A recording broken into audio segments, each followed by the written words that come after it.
আম্মা কাপড় খালি মাইরা গাও লাইতে দিবা একেবারে জ্বালাত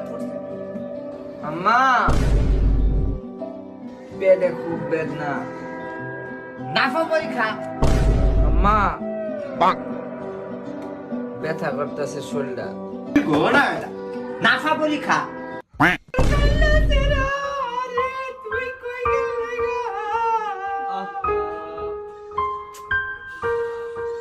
আমনের ভিতরে নাফা পরীক্ষা হয়েছে কেডা এর তো গ্যাস্ট্রিক হইছি এ আম্মা গরম লাগতাছে ফ্যানটা ছাড়ো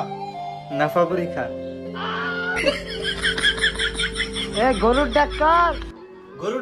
ওই জামনে এনে বই রইছই আরে মেয়ে ছাগলটা দেখা দেন না এটাই ছাগল না ও আমনে হেই হ্যাঁ ব্যাগ ছাগলের কথা হইছে না এরা তো ছাগলের মতো দেয় যা